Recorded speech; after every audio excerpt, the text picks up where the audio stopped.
Okay, now we talk about what happens when evil cries. Hmm? Uh, why does evil cry? We're not talking about grief here. We're talking about fear. Why does evil get scared? And what type of crying do you expect from evil people? Um, when you defend yourself from an evil being and they find that they can't take your life, they get scared. And then they start approaching other people and act like they're the victim. Okay? This is crying without any evidence of a cause. Okay? There's crying that normal people do when somebody dies. You cry about it, and somebody finds you crying. They identify the reason, and it's because somebody died. But where you have crying, where no one's died, no one's being harmed, yeah, you have to ask yourself, then what's the crying about? When someone, in my experience, watches you like how the evil watches from a remote place, yeah, you have no idea who's doing it, you feel a presence, and then you start meditating. So you don't know who's being affected, and then you defend yourself, and you get well, you get better, and then the next thing you see is that bad luck coincidentally comes your way. Evil might go crying to the tech guys, the technologists, and then your computer might get hacked, or you might get thrown out of programs in Google and things like that. That's because they act like they've been victimized when they can't take your life. What I like to say is, if this is a religious need to take our lives, most religions, not just Abrahamic ones, require the follower to take the lives of an evil person. But since we've become uh, modern, we've had to abrogate those practices. So we also have a religious need to kill evil people. But we don't grieve when we can't do it. Most of us don't grieve when we can't do it, but there are staunch religious followers who do grieve when they can't kill an evil person.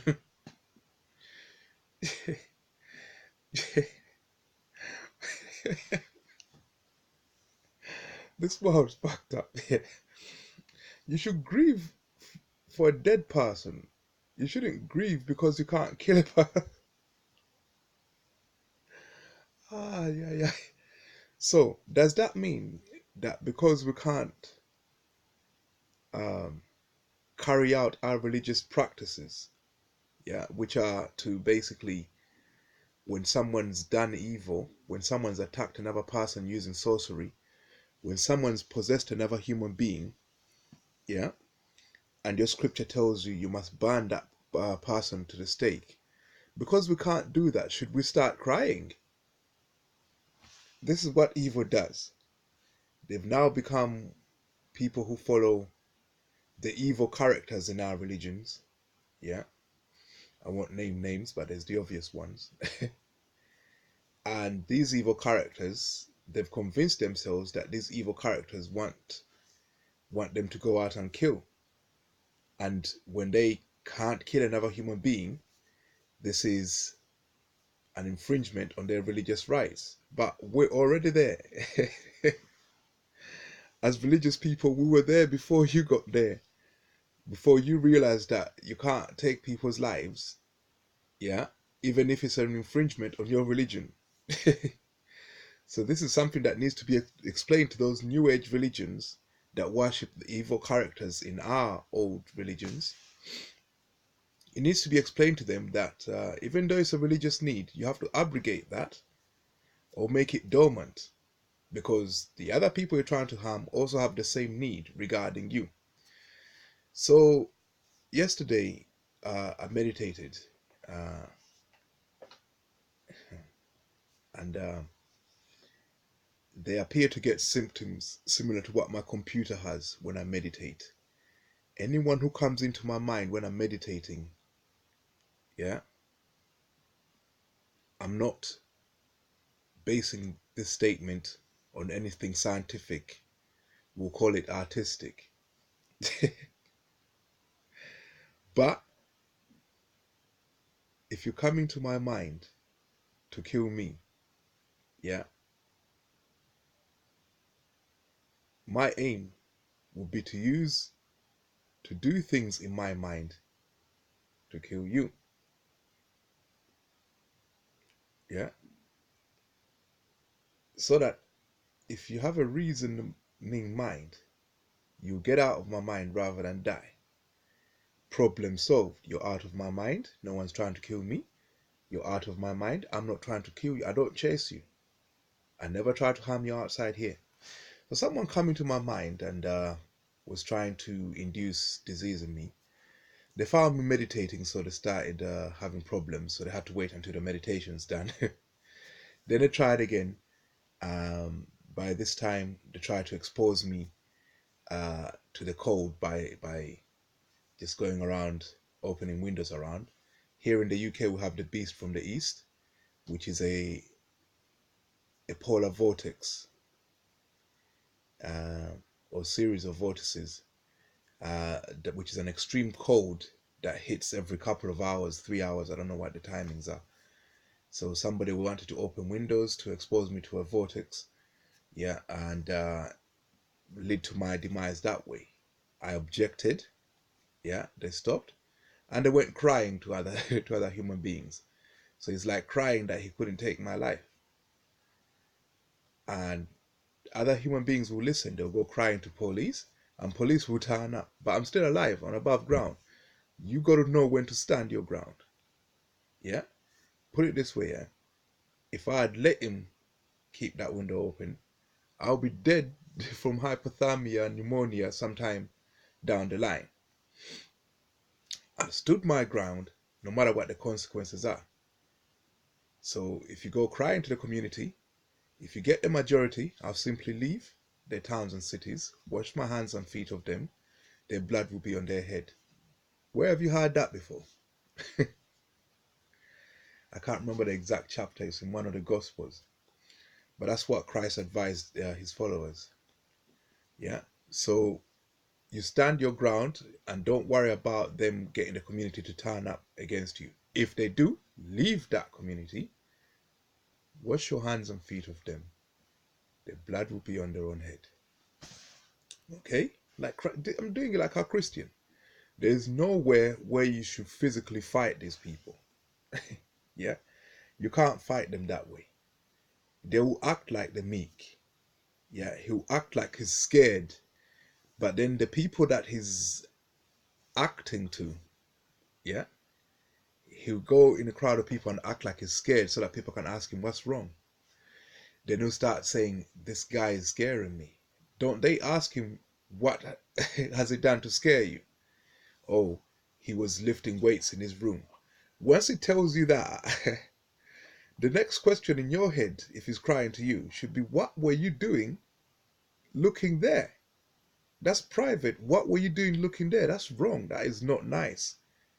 To look at people when they're in the private setting, to spy on people when they're in the private setting is not nice. How are you scared? How does a person feel when they know that they what they're doing in their private setting is being spied upon? This is the root of all schizophrenic paranoia. Yeah, they cause schizophrenia in us. We fear losing our minds. Yeah, who's gonna listen to our cries? How could you listen to the people who make us lose our minds? That's not the only problem.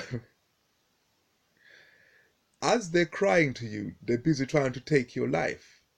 He'll be sitting there acting like he's the victim, he's scared.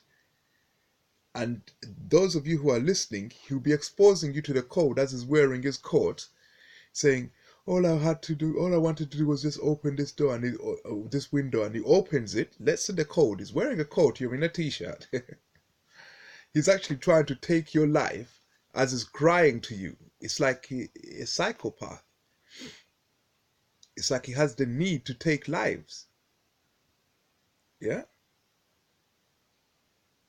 So he will sacrifice you if you try to help him. This is what happens when evil cries. When evil cries, you don't open your heart to that. But you have to identify evil. You have to identify genuine grief from imitation of grief. If there is nothing that should lead to grief, there should not be any crying. If there's crying and there's no evidence of grief, that's crocodile tears. Yeah. So unfortunately in society there are people who are swayed by fake crying, and they can get most of the people to side with them, but like I said, as they're siding with them, they're trying to kill the same people. It's like the need is to kill, and they will use crying, you use anything to get a body. Yeah, I don't listen to those people. I told you about the two conversations you must look at when you're looking at other human beings: what's coming out of his mouth, what you're engaged in, and what he's doing with his body. If he's saying, this guy is scaring me, yeah, as he's opening the window to let the cold in and you're in a t-shirt, you're there conversing with him, but now you also look at your body, it's getting cold. You completely forget that. So you look at his body to see what he's doing, and then you remember your health, and then you look at your body. You either put on something warm or tell him to knock it off. If you don't, it's you who's gonna die. So when evil cries, we don't listen to that.